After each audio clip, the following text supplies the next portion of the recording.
જે રીતે વાત ચાલી રહી છે કે આપનું નામ છે તે અહીંથી બદલાઈ રહ્યું છે, આપને દિલ્હીથી બોલાવવામાં આવ્યા છે, આ બધી વાતો અત્યારે ચાલી છે, શું કહેશો આને લઈને? પહેલી વાત તો એ છે કે મને કોઈએ દિલ્હીથી બોલાવેલો નથી.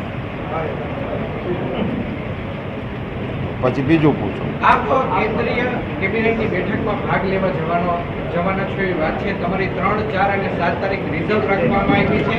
આ બાબતમાં કેટલી સત્યતા છે? એ વાત સાચી છે.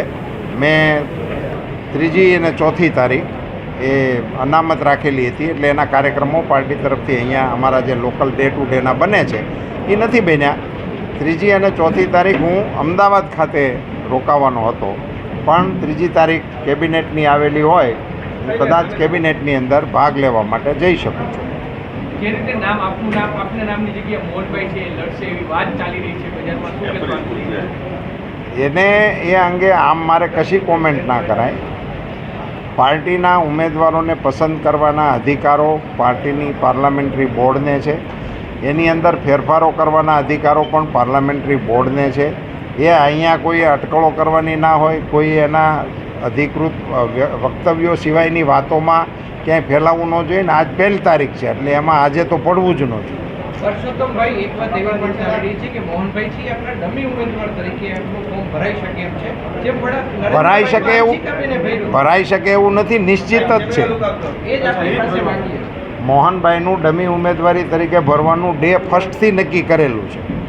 એટલા માટે એમને નોટ સર્ટિફિકેટ કઢાઈ, એની વિધિ તો કરવી પડે. આ બધી વાતો એટલા માટે ચાલી છે. ક્ષત્રિય સમાજની માંગ છે કે તમારું નામ છે તે રદ કરવું જોઈએ. આ કઈ વિવાદને લઈને તમારું સ્ટેન્ડ શું છે, શું કહેશો તમે? નહીં, એમાં મેં તો મારું સ્ટેન્ડ ડે 1 ક્લિયર કરી દીધું હતું. મારીથી જે શાબ્દિક ભૂલ થઈ હતી, મેં એની માફી મીડિયાથી પણ માગી લીધી હતી અને ક્ષત્રિય સંમેલનની અંદર જઈને રૂબરૂ પણ માગી લીધી હતી. એ વિષય મારી દૃષ્ટિએ પૂરો થઈ ગયેલો છે અને મને ક્ષત્રિય સમાજના આગેવાનોએ પણ આ અંગે હૈયાધારણ આપેલી છે.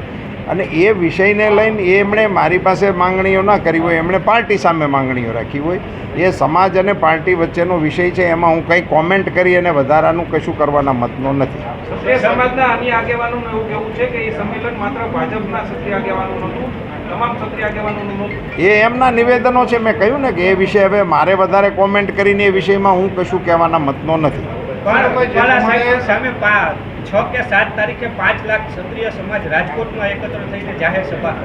એ વિષય તમારી જાણકારીનો છે, મારી જાણકારીમાં એવું કશું છે નહીં. ને સમાજોને પોતાની વાત કરવાના પણ અધિકારો હોય છે અને વિપક્ષને પણ આ બધી પ્રવૃત્તિ કરવાના અધિકારો હોય છે. તો રૂપાલા સાહેબે ગોંડલની અંદરથી જાહેર મંચ પર કહ્યું હતું કે ક્ષત્રિય સમાજની જે નારાજગી છે તે હું માનું છું, પરંતુ જો ભોગવવાનું થશે તો પાર્ટીને નહીં, મારી અંગત રીતે ભોગવવાનું થશે. એ આજે હું માનું છું, આજે માનું છું. ક્ષતિ મારી છે તો એની કંઈ થવું જોઈએ, મને જ થવું જોઈએ. પાર્ટી ઉમેદવાર તમે માની રહ્યા છો રૂપાલા સાહેબ ક્ષત્રિય સમાજનું દેશભરમાં અને ગુજરાત રાજ્યની અંદર વિરોધ જે છે તે દિવસે ને દિવસે વધી રહ્યો છે, શું તમે કઈ રીતે જોઈ રહ્યા છો?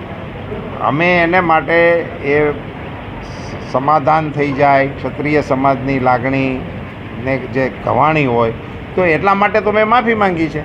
અને એ સમાજને એ ક્ષાત્ર ધર્મ પ્રમાણે એ માફી આપી દે એ પ્રકારની વાતો અમે કરી રહ્યા છીએ અને અમારા આગેવાનો પણ કરી રહ્યા. રૂપાલા સાહેબ ખાસ તો ક્યાંક સિનિયર આગેવાનો અને વેગ આપી રહ્યા છે એવી ચર્ચા. એવું મારા માટે કોઈના માટે કહેવું એ યોગ્ય નથી અને કોઈ આવી પ્રવૃત્તિ કરતા પણ ના હોય અને કોઈની સામે એવી આંગળીઓ ચીંધવાનું કોઈ કારણ નથી. આપની ટિકિટ અહીંથી રદ નહીં થાય તો ક્ષત્રિય સમાજ એવી ચીમકી ઉતારી છે કે આખા રાજ્યભરમાં ક્ષત્રિય સમાજના મતો છે તે ભાજપને નહીં મળે, તો આપના લીધે ભાજપને જો આખા રાજ્યમાં નુકસાન થતું હોય તો આપ આગળ શું કરશો? મેં મારે જે કરવાનું હતું એ કહી દીધું છે અને કરી પણ લીધું છે. રૂપાલા સાહેબ, પાર્ટી કદાચ એમ કહેશે કે ઉમેદવાર બદલવાની છે તો એ પાર્ટીની અને મારી વચ્ચેનો વિષય, પણ એ પાર્ટીને પણ એ પાર્ટીની મારી વચ્ચે રહેવા દો. રૂપાલા સાહેબ, દલિત સમાજ દ્વારા પણ વિરોધ અને તમારા એ સંપૂર્ણપણે રાજકીય છે. દલિત સમાજના વિષયની મારી કોઈ કોમેન્ટ હતી જ નહીં. મારું એમાં એટલું સ્પષ્ટ નિવેદન હતું કે રાજકીય કાર્યક્રમ નહોતો, બીજું મારા ઓફિશિયલ કાર્યક્રમનો હિસ્સો નહોતો.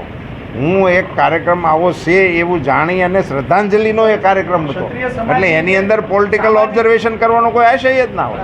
ક્ષત્રિય સમાજની જે સામાજિક જે સંસ્થાઓ છે, આપ જાણો તો 70 જેટલી સંસ્થાઓ. હવે મને એવું લાગે છે કે આ વિષયને આપણે અહીંયા અટકાવીએ.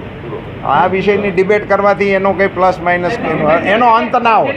મંત્રી પદની કઈ ટર્મ પૂરી થઈ રહી છે એવી કોઈ વાત છે? આવતીકાલે આપની મંત્રી પદની કઈ ટર્મ પૂરી થઈ રહી છે એવી કોઈ વાત છે? ના, એ તો શેડ્યુલ પ્રમાણે. એક અંતિમ સવાલ આ રિલેટેડ છે કે ક્ષત્રિય સમાજની જે સામાજિક સંસ્થાઓ છે એના કોઈ અગ્રણીઓ સાથે કોઈ તમારે વાતચીત થઈ અથવા તો મોવડી મંડળે કોઈ વાતચીત થઈ છે? એ બધા વિષયોને મને ખબર છે કે આમાંથી આપણે એક નામ લઈએ ને એમાંથી બીજા ફણકા ફૂટવાની સંભાવના છે, એટલા માટે હું આને અટકાવું. સાહેબ, એક અંતિમ સવાલ, લેવા પાટીદારોને આપે ક્યારેય ગોધરિયા એવો શબ્દ એવું મારા ધ્યાનમાં ક્યારેય છે જ નહીં. એ બિલકુલ ઉપજાવી કાઢેલી વાત હોય, અને હું તો એમ કહું છું કે એમણે એ વિડીયો જ વાયરલ કરી દેવો છે જેમાં હું બોલતો હોઉં, એટલે તમારે મને પૂછવું ન પડે. ચાલો. ચાલો આભાર.